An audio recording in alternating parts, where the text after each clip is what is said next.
ये है एजे मीडिया 96।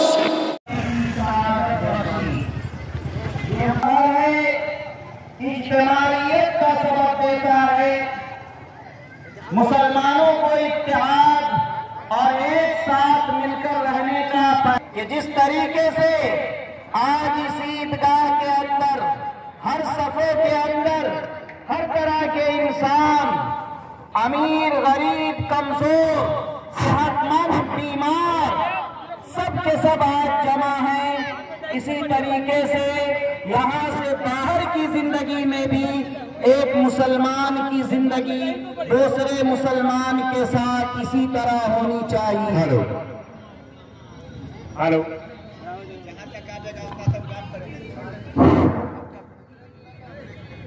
ईद का दिन इज्तिमाइयत का सबक देता है। जब जब हमारे अंदर इंतशार आएगा, तनाज़ुआत जन्म लेंगे, इख्तिलाफ आपस में पैदा होगा, हम सब कुछ करने और होने के बावजूद भी रूए जमीन पर सबसे ज्यादा कमजोर हो जाएंगे। इस सबक को याद रखिए, ये कुरान का सबक है।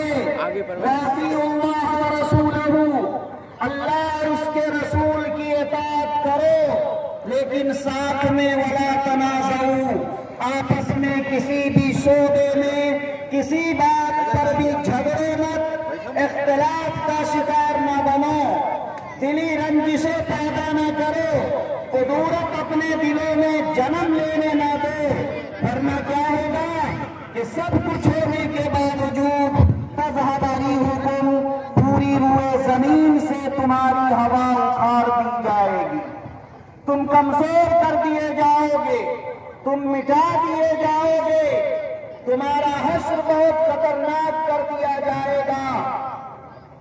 क्यों? इसलिए कि इज्तिमाइयत हर हाल में मोमिन से मकसूद है, और इज्तिमाइयत और वहदत का ये पैगाम आज ईदगाह का ये मजमा देता है कि मुसलमानों, आपस में भाई भाई बन करके रहो, आपस में मुत्तहिद हो जाओ, आपस में दिलों को एक दूसरे से बिल्कुल साफ रखो, पाक रखो, हालात और वक्त के तकाज़े को परखो, दुनिया के ऊपर निगाह अपनी बुलंद रखो, उसका तज़किया करो, और तज़किया करने के बाद फिर अपने कदम को और अपनी फिक्र को आगे बढ़ाओ, कदम चूमेगी। अल्लाह ने कुरान में फरमाया, वातसिमू बिहब्लिल्लाहि जमीआ, ऐ लोगों, अल्लाह की रस्सी को मजबूती से थाम लो और पकड़ लो, वला तफर्रकू, और आपस में बटे मत, किसी भी महाज पर, किसी भी शोबे में, किसी भी हालात पर, हालात और हवा के साथ जैसे भी आए सामने, लेकिन अपने शिराजे को बिखरने न दो, तो हर हाल में कामयाबी हमारा कदम चूमेगी। मेरे मोहतरम दोस्तों और बुजुर्गों, आज बड़ा अन्याय है कि आज सब कुछ होते हुए हमारा शुमार अक़वाम आलम की निगाहों में सबसे ज्यादा कमजोर कौम की हैसियत से हो रहा है। हालांकि अल्लाह ने ईमान वालों को बुलंदी का मुद्दा सुनाया है और मदद का मुद्दा सुनाया है। सुम्मा नुनज्जी रुसुलना वल्लज़ीना आमनू कज़ालिक, कि फिर हम नजात देते हैं अपने रसूलों को, और इसी तरीके से ईमान वालों को हक़्क़न अलैना नुंजिल मुमिनीन, ईमान वालों की मदद करना, ईमान वालों की दस्तगीरी करना, मेरे ऊपर ईमान लाने वाले मेरे नबी के ताबेदार की मदद करना, अल्लाह फरमाते हैं ये हमारे ऊपर हक है। हक़्क़न अलैना नुंजिल मुमिनीन, ईमान वालों को हर मसाइल से नजात देना, ईमान वालों को हवादिसात की मौजों से निकालना, ईमान वालों को मौजों के खतरे से सही सलामत निकालना, ये अल्लाह फरमाते हैं कि हमारे ऊपर हक है। लेकिन अगर सब कुछ होने के बावजूद आज हम बेयारो मददगार समझे जा रहे हैं, हमें लुकमाए अजर सम बनाया जा रहा है, हमारा खून पानी से भी ज्यादा सस्ता बना जा रहा है, तो इसमें कहीं न कहीं कमी हमारी है, कहीं न कहीं चूक हमसे हो रही है, कहीं न कहीं हम अल्लाह से दूर होते जा रहे हैं, कहीं न कहीं हम अपने नबी से दूर होते जा रहे हैं। इसलिए कि मोहम्मद से वफा तूने तो हम तेरे हैं, कि मोहम्मद से वफा तूने तो हम तेरे हैं, ये जहां चीज है क्या लौहो कलम तेरे हैं। मेरे मोहतरम दोस्तों और बुजुर्गों, वक्त बहुत तेजी से आगे जा रहा है। बार बार कहते कहते थक गया हूं कि आप हजरात जो खड़े हुए हैं वो इधर आए और उसके बाद ताकि ईदगाह में फितरे की रकम जो वसूली होती है वो आसानी के साथ वसूली हो जाए और आपका फितरा भी अदा हो जाए। पीछे वाले हजरात सफे में बैठ जाइए, सफे में आ जाइए।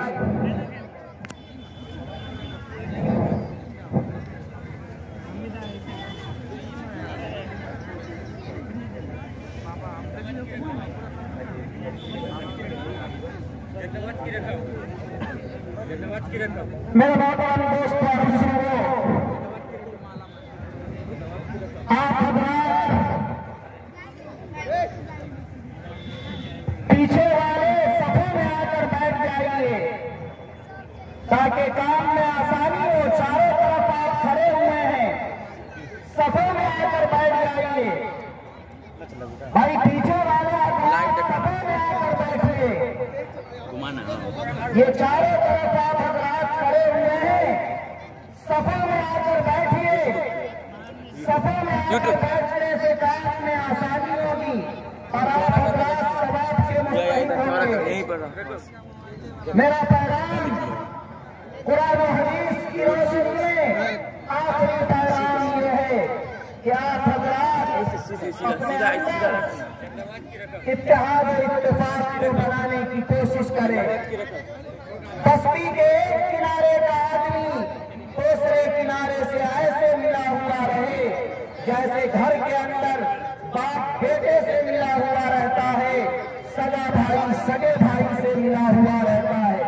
हालात अगर आए, कुछ बिगाड़ हो तो उसको दूर कर ले, उसके ऊपर जमे ना रहे, नाक का मसला ना बनाए।